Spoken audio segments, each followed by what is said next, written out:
Hi everyone, my name is Cyrus Jansen. I'm an American expat, and in this video we're going to be discussing the very important topic of the accuracy of China's numbers when it comes to reporting their coronavirus cases. A lot of people feel that there's no way that China can only have 80,000 cases. You know, China is the epicenter of the coronavirus. And this was really highlighted last month by a news conference from Dr. Birx and President Donald Trump when they decided to bring some clarification to this, and they decided to compare China with some of the worstly affected countries around the world. Now, to start off the comparison, we're going to go to Europe and we're going to start looking at some of the most impacted countries in the world.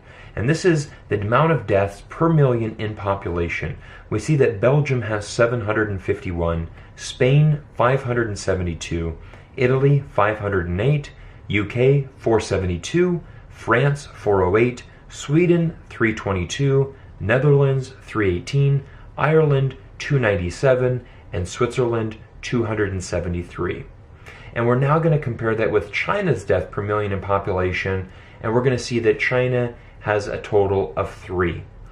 Now, what a lot of people are critical of this is they're simply saying, look, if you just take these countries in Europe and you put China's numbers next to it, you can just very simply see that there's no way that this is accurate.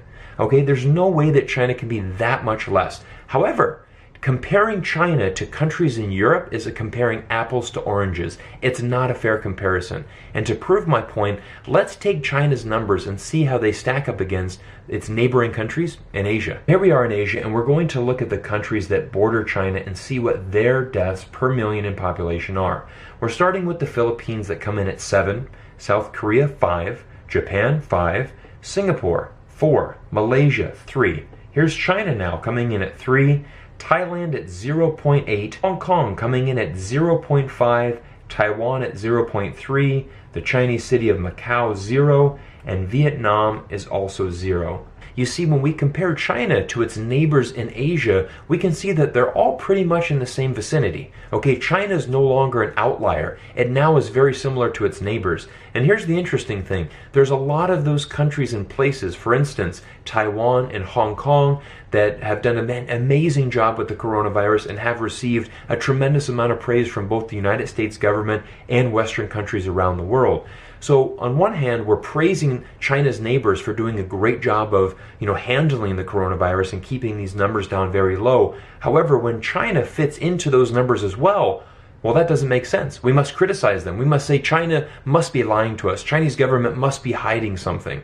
And this is really the main point that I want to make with this video is that you have to be careful on your news media. You have to be careful because it's very easy to do a comparison. It's very easy to say, look, let's compare China to Europe and see what the numbers bring back. And all of a sudden we see China as this great outlier. You see, when China started locking everything down, when they started building hospitals, when they went mandatory masks, everybody's quarantining, when they started introducing these social apps to track people on their phones, to track all the arrivals coming into the country, when all of these protocols started being implemented in China, all the other countries around Asia started doing the same. In Korea, in Japan, everybody started implementing these very strict policies to start managing everything.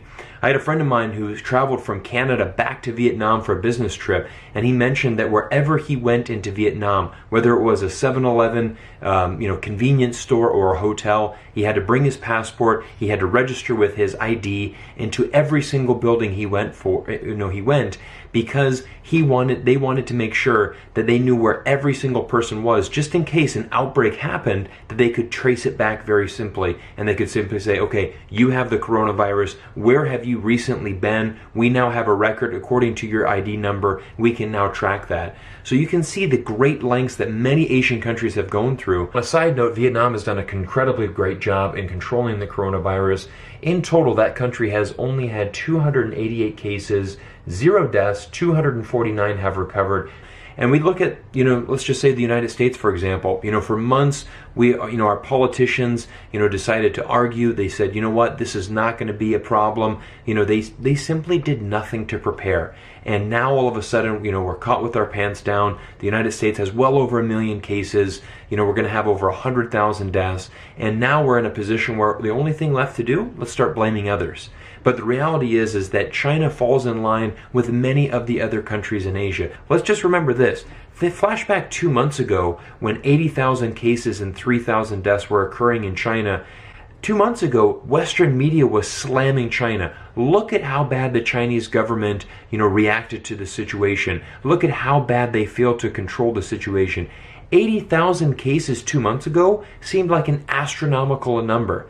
Over 3,000 deaths, that seemed unbelievable. But now it's just in context. Now we see the United States has well over 1 million. We see that they have, well over 100,000 deaths. And now we're thinking, oh wait, China's numbers can't be accurate.